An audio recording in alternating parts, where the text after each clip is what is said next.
ஆண்டவருடைய ஆவி என்மேல் உள்ளது, ஏனெனில் அவர் எனக்கு அருள் பொழிவு செய்துள்ளார். ஏழைகளுக்கு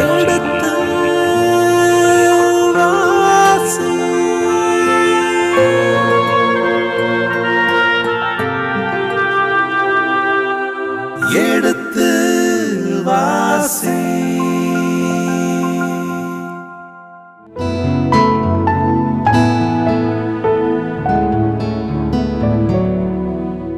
இனிய இதயங்களே, இப்பொழுது நாம் சாமுவேல் முதல் புத்தகத்தின் 22ஆம் அதிகாரத்திற்குள் நுழைய இருக்கின்றோம். இதனுடைய விவிலிய விளக்கங்களுக்கு செவிமடுக்க இருக்கின்றோம். வாருங்கள், உங்களோடு தந்தையிடமிருந்து இந்த அதிகாரத்துக்கு விவிலிய விளக்கங்களை பெற்றுக்கொள்வோம். வணக்கம் தந்தை அவர்களே.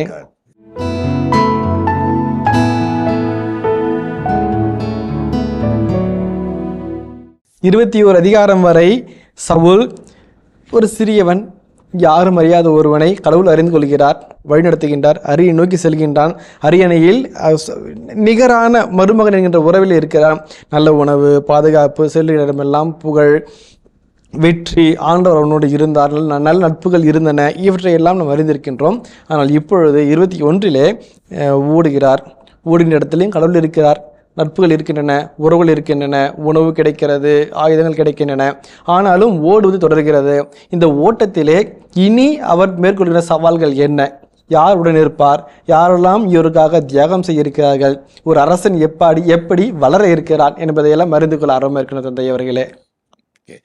இந்த விவிலிய இணைச்சட்ட வரலாற்று நூல் ஆசிரியர் இறைவனால் ஏவப்பட்டு இறை செய்தியை கொடுக்கிறவர் அற்புதமான முறையிலே தாவீது, யோனத்தான் மற்றும் சவுல் போன்ற இறை மனிதர்களை நம் முன்பாக இறை வழித்திட்டம் தான் இறுதியில் வெல்லும் என்பதற்காக இந்த இறை மனிதர்களை நம் முன்பாய் அற்புதமாய் வடிவமைத்து காட்டுகிறார்.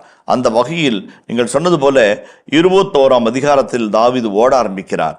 அரண்மனை விட்டு ஓடினார், நோபிலுக்கு வந்தார். நோபிலிருந்து இன்னொரு பகுதிக்கு ஓடி செல்கிற பகுதியை நாம் இங்கே காண்கிறோம். இந்த 22ஆம் அதிகாரத்தில் இந்த ஓட்டம் தொடர்கிறது. ஆனால் ஆண்டவரின் துணை அங்கே இல்லாமல் இல்லை என்பதுதான் அழகான செய்தி. அது அப்படிப்பட்ட ஒரு சின்ன செய்தி இந்த பகுதியில் நம்ம காண்போம். இந்த இடத்துல நான் எபிரேய முறையிலே அந்த இறை செய்தியை சொல்லுகிற ஒரு நிலை பற்றி ஒரு வார்த்தையை சொல்லிவிட்டு இந்த பகுதிக்கு எழுதி சொல்கிறேன். லீனியர், ஆன்டி லீனியர் என்று ஒரு வார்த்தை இருக்கிறது. நேர்கோட்டில் பயணிக்கின்ற ஒரு விளக்க உரை அல்லது முன்னும் பின்னுமாய் நடந்து போகிற விளக்க உரை, அது ஆன்டி லீனியர். அந்த சொல்லுகிற விளக்க உரை முன்னே போகும், பின்னே போகும், முன்னே போகும், பின்னே போகும்.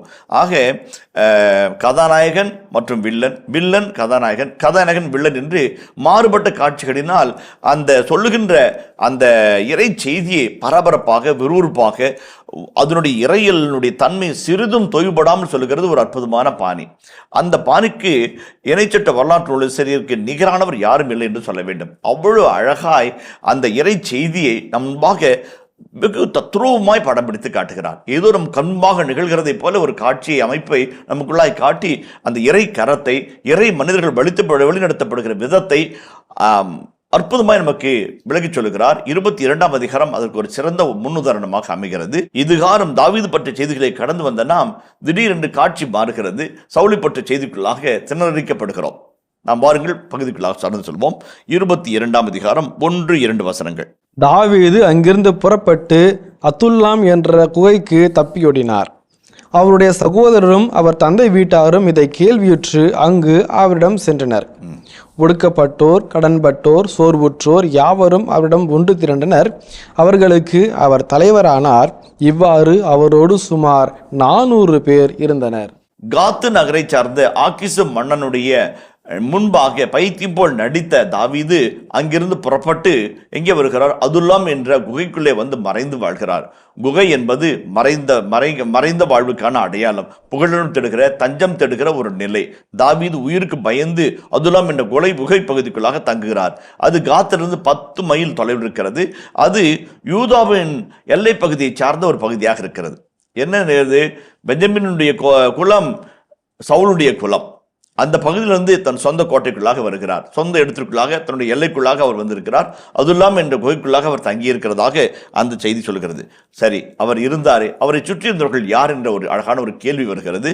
அவர் அப்ப அருகிலே இருக்கிற பெத்லகேம் இருக்கிற தன் தந்தை, அவருடைய சகோதரர்கள் எல்லாரும் ஒரு சேர அவர் இங்கே இருக்கிற கேள்விப்பட்டு அவரோடு சென்று தஞ்சம் அடைகிறார்கள். விவிலிய வல்லுநர்கள் சொல்லும் போது 2 கருத்துல சொல்றாங்க. அப்பாவும் அண்ணன் தம்பிகளும் சவுலுடைய தாவீதினுடைய கருத்தை வலுப்படுத்தவும் நிலைநிறுத்தவும் போனாங்களா என்று கேட்கும்போது 2 காரியங்களை சொல்றார். ஒன்று, தாவீது மீது கொண்ட அன்பினாலும் அவர் பெற்ற வெற்றியின் சிறப்பினாலும் அவர் மேலும் உயர்வான நம்பிக்கையாலும் போனாங்களோ இல்லையோ தெரியாது. ஆனா தாவீதை விட்டு தனியா இருந்தோம்னாக்க சவுல் நொறுக்கிருமா என்ற பயத்தில் போயிருப்பார்கள் என்று ஒரு கேதியை முன்வைக்கிறார்கள். 2 காரணங்கள், 2 காரணம் ஒன்றை ஒன்று விஞ்சி நிற்கிற காரணங்களாக இருக்கிறது. இது 2வது. 3வது, தாவீது அவரை சுற்றி ஒரு உள்வட்டம், குடும்ப நபர்கள், அண்ணன் தம்பிகள், சகோதர சகோதரிகள். அதை தொடர்ந்து ஒரு வெளிவட்டம் இருக்கிறது. அதுல 3 வகையான மனிதர்கள் இருக்கிறாங்க. ரொம்ப அழகா வேதம் சொல்லுகிறது. ஒடுக்கப்பட்டோர், கடன்பட்டோர், சோர்வுற்றோர். 3 அழகான வார்த்தைகள். ஒடுக்கப்பட்டோர். யாருனாலும் ஒடுக்கப்பட்டவர்? அதிகாரத்தில் இருக்கிறவர்கள் தங்கள் அதிகாரத்தை தவறாக பயன்படுத்தியதனால் அதிகமான வரிச்சுமை, கடன் தொல்லை, பற்றாக்குறை, பணக்காரர்களெல்லாம் மிதிபடுகின்ற, கஷ்டப்படுகிற, வறுமை கோட்டு கீழே வாழ்கிற ஒடுக்கப்பட்டோர் முதலாவது. 2வது, கடன்பட்டோர். நிலத்திலே விளைச்சல் இல்லை, நான் கடனுக்கு சென்றேன், அவன் வைத்த வட்டி விகிதத்தின் பிரகாரம் கடன் நிலத்தை தின்றது, நிலம் என்னை தின்றது.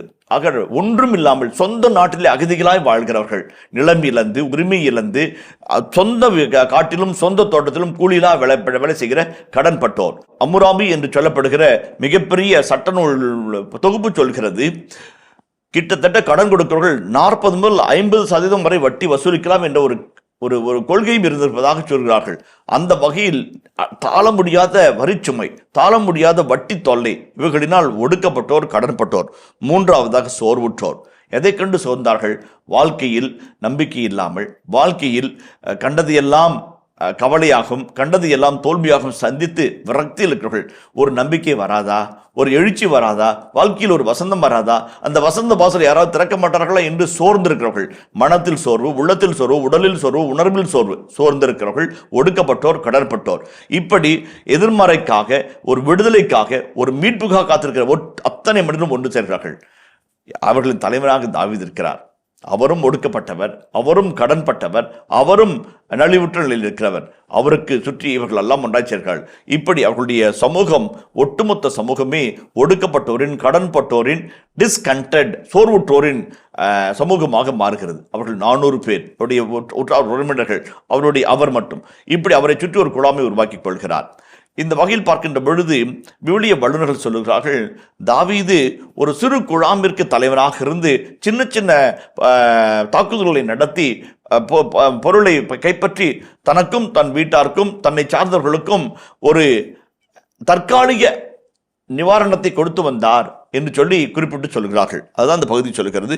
இவ்வாறு அவரோடு சுமார் 400 பேர் இருந்தார்கள். அடுத்து தொடர்ந்து போவோம். தாவீது அங்கிருந்து மோவாபில் உள்ள மிஸ்பேக்கு சென்று அங்கே மோவாப் மன்னனை பார்த்து, கடவுள் எனக்கு என்ன செய்யவிருக்கிறார் என்பதை நான் அறியும் மட்டும் என் தந்தையும் தாயும் உம்மிடம் தங்கியிருக்க அனுமதி தாரும் என்று வேண்டினான். பின்பு அவர் அவர்களை மோவாபு மன்னன் பொறுப்பில் விட்டு சென்றார். தாவீது குகையில் இருந்த நாளெல்லாம் அவர்கள் மன்னனிடம் தங்கியிருந்தனர். இப்போ 3-4 இறைவசங்களை பார்ப்போம். 2 காரியங்களை பார்க்குறோம். முதலாவது, தாவீது தன் தாய் தந்தையருக்கு பாதுகாப்பு தேடுகிறான், சகோதர சகோதரர்களுக்கு பாதுகாப்பு தேடுகிறான். தன்னை சுற்றி 400 பேர் இருக்கிறார்கள். ஆனாலும் தாக்குதல் என்பது அவரையும் அவரை சார்ந்தவர்களும் மத்தியும் குறிவைத்து தாக்கப்படும். அதற்கு பிறகு அவரை சுற்றியிருப்பவர்களை தாக்கப்படும் என்று அவர் தெளிவாக உணர்ந்து கொண்டதனால் தன் பெற்றோரை பாதுகாக்க மோவாபிய மன்னனிடம் தஞ்சம் தேடுகிறான். இந்த மோவாபிய மன்னன் தாவீதுக்கு தஞ்சம் கொடுத்து அவருடைய பெற்றோரை பாருங்க, அழகான ஒரு வார்த்தை இருக்குது. நான் ஆண்டவர் எனக்கு என்ன செய்யவிருக்கிறார் என்பதை நான் அறியும் மட்டும் என் தந்தையும் தாயும் உம்மிடம் தங்கியிருக்க அருள் தாரும், அருண்மதி தாரும். ரொம்ப அருமையான வார்த்தை. நான் என்ன செய்யணும்னு கடவுள் விரும்புகிறாரோ அது எனக்கு இப்போ புரியாமல் நிலையில் இருக்கிறேன். அதை புரிந்து செயல்படுத்தும் வரைக்கும் நீங்கள் என் பெற்றோரை உங்கள் பக்கத்தில் வைத்துக் கொள்ளுங்கள் என்று கேட்கிறார். ரொம்ப அழகான ஒரு வேண்டுதல் பாருங்க. அது அருமையான ஒரு ஜெபம் கூட. நான் எப்போ சாவுல தோக்கடிச்சு நான் அரண்மனையில் அப்பா மரணும் அது வரைக்கும் அப்படி சொல்ல கிடையாது. எப்போ என் பிரச்சனைலாம் தீருமோ அது வரைக்கும் ஆனால் சொல்ல கிடையாது. ஆண்டவர் எனக்கு என்ன செய்விருக்கும் என்பதை நான் அறியும் மட்டும்.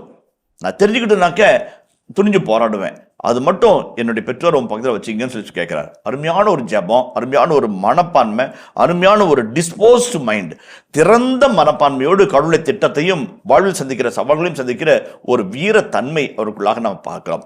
இப்போ மோவாபு மன்னனுடைய கரங்களிலே 2 ஆப்ஷன் இருக்குது. ஒன்று இல்லைன்னு சொல்லலாம், இரண்டாவது ஆம்னு சொல்லலாம். அப்படி ஆம்னு சொல்றதுக்கு என்ன காரணம் என்று விழிவண்ணர்கள் நுணுக்கி பார்க்கிறார்கள். அவன் அண்மை தொன்மை கிழக்கு நாடுகளில் பயணப்படுகிறவர்கள், தஞ்சம் தேடுவர்கள் நம்மிடம் தஞ்சம் கேட்கும் போது தஞ்சம் தருவது என்பது ஒரு விருந்தோம்பலின் ஒரு அங்கமாக இருக்கிறது. எதிராளி ஒருவன் என்னிடம் தஞ்சம் இடம் இருப்பது உதவி. உதாரணத்துக்கு பாருங்களேன், அடைக்கல் நகர்கள் என்று திருச்சட்ட நூலிலே அடைக்கல் நகர், பாதுகாப்பு நகரங்கள் எல்லாம் இருக்கிறது. அதே போல எவனாவது தவறாக செய்துவிட்டால் தஞ்சம் தேட வேண்டியிருந்தால் ஓடிப்போய் பலிபீடத்தின் கொம்புகளை பற்றி கொள்ளும் போது அவன் தண்டனிலிருந்து விடுவிக்கப்பட வேண்டும் என்று சட்டம் இருந்தது. இப்படி பாதுகாப்பு அல்லது ஒரு நிவாரணம் தேடுகிறவருக்கு இரக்கம் காட்டுவது ஒரு தலையாய பண்பாக இருக்கிறது. அந்த வகையில் மோவாபிய மன்னன் தாவீதினுடைய பெற்றோருக்கு அடைக்கலம் தர முன்வருகிறான். முதலாவது. இரண்டாவது காரியமாக சொல்லும்போது சில விழிநூல்கள் சொல்வார்கள், தாவீதினுடைய தலைமுறை பட்டியலிலே ஒரு மோவாபிய சகோதரி இருக்கிறாள். அதையும் நாம் மறந்துவிடக்கூடாது. ரூத்து புத்தகத்தை எடுத்துக்கொள்வோமே, 4ஆம் அதிகாரம் 13 முதல் 17 வரையிலே வார்த்தைகள். சுற்றுப்புற பெண்கள் நகோமிக்கு ஒரு மகன் பிறந்துள்ளான் என்று சொல்லி அவனுக்கு ஓபேது என்று பெயரிட்டார்கள். அவனே தாவீதின் தந்தையான ஈசாயின் தந்தை. பெட்ரேசின் வழித்தோன்றல்களில் அட்டவணை இதுவே. பெட்ரேசுக்கு எட்சரோன் பிறந்தான், எட்சரோனுக்கு இராம் பிறந்தான், இராமுக்கு அமினதாபு பிறந்தார், அமினதாபுக்கு நகுசோன் பிறந்தார், நகுசோனுக்கு சல்மோன் பிறந்தார், சல்மோனுக்கு போவாசு பிறந்தார், போவாசுக்கு ஓபேது பிறந்தார், ஓபேதுக்கு ஈசாய் பிறந்தார், ஈசாய்க்கு தாவீது பிறந்தார். தாவீதினுடைய தலைமுறை பட்டியலிலே ஒரு மோவாபு பெண் இருப்பதை ரூத்தின் வழியாக நாம் காண்கிறோம். ரூத்து புத்தகம் 4ஆம் அதிகாரம் 13 முதல் 17 வரை இறைவார்த்தையில் இதை கண்டோம். ஆக மோவாபு மன்னன் என்ன இருந்தாலும் இவன் நம்ம சொந்தக்காரன் தானே, நம்முடைய உறவுக்காரன் தானே என்கின்ற உறவிலும் அந்த ஒரு தயையை காட்டியிருக்கலாம் என்று வெளிவண்ணர்கள் சொல்லுகிறார்கள். ரைட்டு. இப்போ அவருடைய பாதுகாப்பு, பெற்றோருக்கான பாதுகாப்பு எது வரைக்கும்? ஆண்டவருடைய திருவுளத்தை தெரிந்து கொள்ளும் வரைக்கும். ஆண்டவருடைய என்ன எனக்கு செய்ய போகிறார் என்பதை தெரிந்து கொள்ளும் மட்டும் அவர் காத்திருக்கட்டும் சொல்லுது. அதை பற்றி ஆன்மீக எழுச்சியை நம்ம சொன்னோம். அதே போல மிஷ்பா என்று சொன்னால் வாட்ச் டவர், அதாவது வாயில் தூண் உள்ள ஒரு நகரம் என்று சொல்லப்படுகிறது. ஆகவே அது சுற்றுச்சூழலை கொண்டதாக இருக்கலாம், காவல் மாடத்தை கொண்டதாக இருக்கலாம், காவல் மாடத்தின் காவலர்கள் அந்த நகரை காக்கக்கூடிய காவலாளியாக இருந்திருக்கலாம் என்றெல்லாம் சொல்வார்கள். மிஷ்பா என்பதற்கு அது ஒரு அர்த்தமாக இருக்கிறது. அரண் சூழ்ந்த நகரத்திலே தாவீது தன் பெற்றோரை தங்க வைக்கிறார், தஞ்சம் தேடுகிறார். அதை விட ஒரு சிறந்த பாதுகாப்பான இடம் வேறு இருக்க முடியாது என்பதனால் எதிராளியாகிய அல்லது மாற்று இனத்தாரை சார்ந்த மோவாபு மன்னர் மத்தியிலே தஞ்சம் தேடுகிறார். இது முதலாவது காட்சி. இப்போது காத் என்கின்ற அருமையான மனிதர் தாவீதுக்கு ஒரு இறைவாக்கை சொல்லுகிறார். வாசிங்களேன், 5ஆம் வசனம். பின்பு இறைவாக்கினர் காது தாவீதை கண்டு, நீ குகையில் தங்காதே, யூதா நாட்டுக்கு புறப்பட்டு போ என்றார். எனவே தாவீது புறப்பட்டு ஏரோத்து என்ற காட்டுக்கு சென்றார். ஓகே, முன்னாடி மோபுக்கு வந்தார், அங்கிருந்து ஆக்கிஸ் மன்னன் வாழ்ந்த காத் நகரத்துக்கு வந்தார், காத் நகரத்துலேருந்து அதுலாம் போனார், அதுலாம்ல இருந்து கியபா மலைப்பகுதிக்கு அவர் சேர்கிறார். இந்த இடத்துல ஒரு அருமையான செய்தியை நம்ம சாங்கிறோம். மிஸ்பாவில் அவர் இருக்கும்போது காது என்கின்ற இறைவாக்கினர் என்ற வார்த்தை நபி என்ற வார்த்தையில் வருகிறது. நபி என்ற எபிரே சொல்லிருந்து வருகிறது. ஆண்டுடைய வாயாக இருந்து அவனுடைய வார்த்தையை உரைக்கிறவர், அவர் இறைவாக்கு உரைக்கிறார். அவர் இறைவாக்கு பாருங்கள், நல்ல வசங்கள், அவருடைய சின்டாக்ஸ் பாருங்களேன், அவருடைய வாக்கிய அமைப்பு. நீ குகையில் தங்காதே, don't stay here, go from here என்று ஒரு அழகான ஒரு கட்டளை வாக்கியம் வருகிறது. காத்து இறைவாக்கு உரைக்கும் போது, அரசே தாங்கள் இங்கே தங்கியிருக்க வேண்டாம் என்று ஆண்டவர் உரைக்கிறார், இங்கே இருந்து புறப்பட்டு போங்கள் சொல்லலாம் இல்லைங்களா? தங்காதே போ என்ற ஒரு கட்டளை வாக்கியத்தை காது மிக அழுத்தம் திருத்தமாக சொல்லுகிறார். இதனுடைய பின்னணியை பற்றி, இந்த வாக்கிய அமைப்பை பற்றி பார்க்கும்போது இதே போன்ற ஒரு தொனியை, இதே போன்ற ஒரு கட்டளை வாக்கியத்தை விடுதலை பயணம் 20:4-5 வாசிக்கிறோம். மேலே விண்வெளியில், கீழே மண்ணுலகில், பூமிக்கிடையே நீர்த்திரளில் உள்ள யாதொன்றின் சிலையோ ஓவியத்தையோ நீ உருவாக்க வேண்டாம். நீ அவைகளை வழிபடவோ அவற்றுக்கு பணிவிடை புரியவோ வேண்டாம். ஏனில் உன் கடவுளும் ஆண்டவரும் ஆகிய நான் இதை சகித்து கொள்ளவே மாட்டேன். என்னை புறக்கணிக்கும் மூதாதையரின் பாவங்களை பிள்ளைகள் மேல் 3ஆம் 4ஆம் தலைமுறை மட்டும் தண்டித்து தீர்ப்பேன். 20:4-5.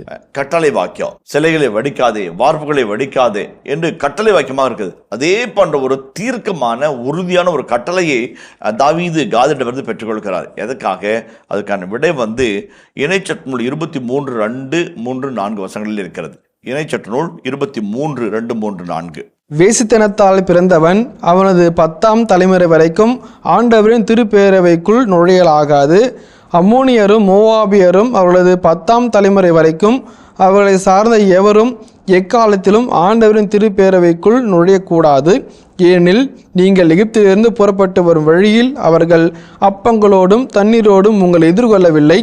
அத்தோடு ஆறாம் நகரிலுள்ள பெத்தோர் என்னும் ஊரிலிருந்து பெகோரின் மகன் பிழையாமை உன்னை சபிக்கும்படி கூலிக்கு அமர்த்தினார்கள்.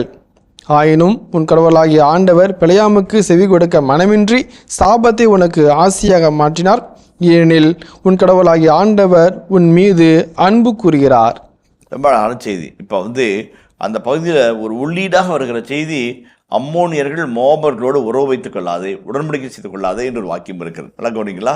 ஏன்னா இந்த மோபியர்கள் ஒரு கட்டத்திலே யோசுவாவிடம் மறைமுகமான ஒரு செய்தியை சொல்லி இஸ்ராயல் குலத்தோடு இணைந்து கொண்டவர்கள், உறவு பாராட்டியவர்கள். அவர்களோடு உறவு வைத்துக் கொள்ளாதே, அவள் நம்பத்தகுந்தவர்கள் அல்ல என்று ஒரு சட்டம் இருக்கிறது. ஒருவேளை தாவீது தன் பெற்றோரை மோவாபினுடைய பாதுகாப்பில் வைத்து அங்கேயே அதுலாம் என்ற கோயிலில் நெடுநாள் அவன் தங்கியிருந்தால் ஒரு கட்டத்தில் மோவிய குடும்பத்தாரோடு, மோவிய இனத்தோடு, மோவிய மண்ணோடு உறவு பாராட்ட வேண்டிய நிலையோ உடன்படிக்கை ஏற்பட நிலையோ வரக்கூடும். அப்படி செய்வானாகில் அவன் உடன்படிக்கையினுடைய அல்லது தோரா புத்தகத்துடைய சட்டங்களை மீறுகிறவராக மாறக்கூடும். ஆகவே தான் காது இறைவனின் குரலாக கடுமையான குரலே, இங்கே தங்காதே, போ, புறப்பட்டு போ, யூதாவின் மலைநாட்டுக்குள்ளே போ என்று சொல்லி ஒரு அச்சுறுத்தும் வார்த்தையை அவர் சொல்லுகிறதாக வாக்கிய அமைப்பின் சிந்தனையாளர்கள் நமக்கு தெளிவுபட சொல்கிறார்கள். இது முதலாவது கருத்து. இரண்டாவது பாருங்கள், who is a prophet? இறைவனின் வாயாக இருக்கிறவர், இவருடைய செய்தியை சொல்கிறவர். தாவீது மிகுந்த வருத்தத்தில், மனக்கலக்கத்தில் தவித்து போய் தஞ்சம் தேடி அங்கே இருக்கிறார். அவருக்கு ஆறுதல் சொல்ல வேண்டியது அன்புடைய கடமை. ஆனாலும் காது என்னுடைய வார்த்தையை அச்சுறுத்தலாக சொல்லுகிறார். அதுதான் இறைவாக்கினுடைய பண்பு. when you want to say, you have to say it. when you don't want to say, keep quiet. இதுதான் மிக முக்கியமான ஒரு பண்பு.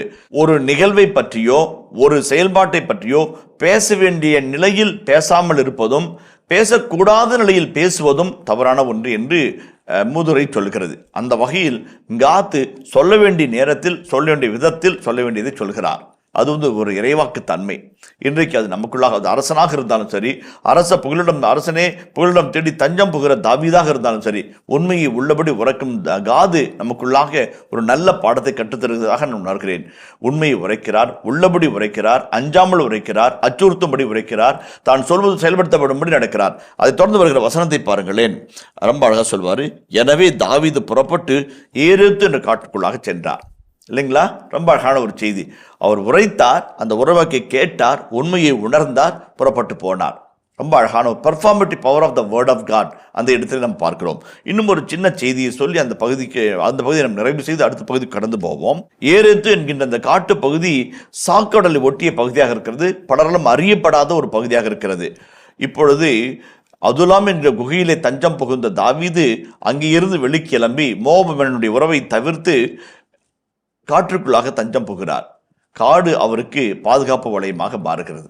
இல்லைங்களா? அப்பதான் சொல்றாங்க, 2 சாமுவேல் 23:14 வாசிங்களேன். 2 சாமுவேல் 23:14. அப்போது தாவீது பாதுகாப்பான கோட்டைக்குள் இருந்தார். பெலிஸ்தியர் பெத்லகேமில் இருந்தனர். தாவீது ஏக்கத்துடன் பெத்லகேம் வாயில் அருகே உள்ள கிணற்றிலிருந்து எனக்கு குடிக்க தருபவன் யார் என்று கேட்டார். ஓகே, திருப்பாடல் 18:2. ஆண்டவரே என் கற்பாரை, என் கோட்டை, என் மீட்பர், என் இறைவன், நான் புகலிடம் தேடும் மலை அவரே. நான் புகலிடம் தேடும் மலை அவரே. He is my refuge, he is my stronghold. அவரே என் கோட்டை, அரண், அவரே நான் புகலிடம் தேடும் மலை என்று திருப்பாடல் 18:2 சொல்கிறது. 31:3 வாசிப்போமே. ஆம், என் கற்பாரையும் கோட்டையும் நீரே, உமது பெயரின் பொருட்டு எனக்கு வழிகாட்டி என்னை நடத்தி அருளும். 144:2 பாருங்களேன். என் கற்பாரையும் கோட்டையும் அவரே, எனக்கு பாதுகாப்பருளரும் மீட்பரும் அவரே, என் கேடயமும் புகலிடமும் அவரே, மக்களினத்தாரை எனக்கு கீழ்ப்படுத்துபவர் அவரே. அழகான ஒரு செய்தி பார்க்குறோம். 2 சாமுவேல் 23:14, திருப்பாடல் 18:2, 31:3, 144:2 எல்லா பகுதிகளிலும் ஆண்டவரே என் கோட்டை, ஆண்டவரே என் அரண், அவரே நான் புகலிடம் தேடும் மலை, அவரே என் தஞ்சம் என்று அழகாய் விளக்கி சொல்கிறது. The Lord is my stronghold என்று சொல்லப்படுகிறது. இப்போ தாவீதுக்கு பாதுகாப்பாக இருப்பது யாது? பாதுகாப்பாற்ற நிலையிலே அவர் காட்டுக்குள்ளாய் போகிறார். குகையிலே அதுலாம் குகையிலே தஞ்சம் புகுந்தார். ஆக்கிச மன்னன் முன்பாக தஞ்சம் தேடி போனார். அவன் அச்சுறுத்துவானோ என்று பயந்து அவன் முன்பாக பைத்தியக்காரனாக நடந்தார். நோபிலே நடுக்கத்தோடு வந்த அபிமெலேக்கோடு உறவாடி அவரிடம் உணவை பெற்றுக்கொண்டார், ஆயுதத்தை பெற்றுக்கொண்டார். இப்படி போகின்ற இடத்துல எல்லாம் ஒரு பாதுகாப்பாற்ற தன்மையில் இருக்கிறார். எதை நம்பி அவர் காட்டுக்குள்ளாக போகிறார்? அவருக்கு பாதுகாப்பு என்று தெரிந்த அதுலாம் குகையில் இருந்து காத்து இறைவாக்கினர் போ என்கிறார். அவன் போகிறார். எதை நம்பி போனார்? ஆண்டவரை நம்பி போனார். அதுதான் தாவீதுடைய அருமையான மனப்பக்குவம். இதுதான் பாதுகாப்பு. நம்ம இங்கே இருந்தோம், இங்கேருந்து போக சொல்கிறாங்களே, இங்கேருந்து போனால் நம்மளை யார் காப்பாற்றுவா என்ற ஒரு எண்ணம் ஒருக்குள்ளாக இல்லை. ஆண்டவர் காப்பார். கோலியாத்து முன்பாக காத்த ஆண்டவர், சவுலின் அறையும் ஈட்டிக்கு முன்பாக காத்தவர் என்னை இப்போதும் காப்பார், எப்போதும் காப்பார் என்று உறுதியாக நம்பினார். ஆகவே தான் மறைவாய் இருக்க வேண்டிய பாதுகாப்பு தன்னுடைய குகையை விட்டு பாதுகாப்பற்ற அரண் சூழ்ந்த காற்றுக்குள்ளாய் தஞ்சம் போகிறார். ஏறேத்து காட்டுக்குள்ளாக ஆண்டவர் அவருக்கு புகலிடமாக இருக்கிறார். என்ன நடக்கிறது என்பதை அடுத்த பகுதிக்குள்ளாக நாம் பார்ப்போம். தாவீதும் அவருடன் இருந்த வீரர்களும் கண்டுபிடிக்கப்பட்டதை சவுல் கேள்விப்பட்டார். கியபாவில் இருந்த மலை மீது தமாரிசுகு மரத்தின் கீழ் சவுல் கையில் தன் ஈட்டியை வைத்துக்கொண்டு அமர்ந்திருந்தார். அவருடைய எல்லா அலுவலர்களும் அவரை சூழ்ந்து நின்றனர். சவுல் தன்னை சூழ்ந்து நின்ற பணியாளர்களை நோக்கி, பென்யமின் புதல்வர்களே கேளுங்கள், ஈசாயின் மகன் உங்கள் ஒவ்வொருவருக்கும் வயல்களையும் திராட்சை தோட்டங்களையும் கொடுப்பானோ? அவனால் உங்கள் எல்லாரையும் 1000 தலைவராகவும் 100 தலைவராகவும் ஏற்படுத்த முடியுமா? பின் எப்படி எனக்கு எதிராக நீங்கள் எல்லாரும் சூழ்ச்சி செய்தீர்கள்?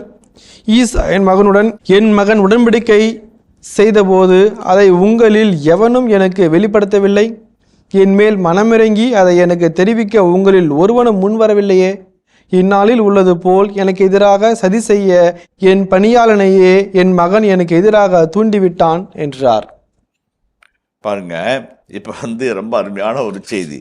தாவீதினுடைய உள்ள உறுதிப்பாடு, மன வலிமை, ஆண்டவரை நம்பியிருக்கிற தன்மை, ஆண்டவர்கள் தஞ்சம் தேடுகிற ஒரு உறுதிப்பாடு. இங்கே உறுதியற்ற ஒரு மனிதன் தமாரிஸ்கு மரத்தின் அடியிலே ஈட்டியோடும் கையோடும் அச்சுறுத்தும் பாணியிலே அமர்ந்து பணியாளர்கள் சூழ்நிருக்கிற பணியாளர்களை அவன் கேள்வி கணக்கினால் தொலைத்தெடுக்கிற ஒரு காட்சி. ஒரு ஹீரோ, ஒரு ஆன்டி ஹீரோ, ஒரு இறை கதாநாயகன், இன்னொன்று இறைவன் இல்லாத கதாநாயகன். அவரும் ஒரு கதாநாயகன் தான் இல்லைங்களா? அவரும் ஒரு அபிஷேகம் செய்யப்பட்டவர் தான்.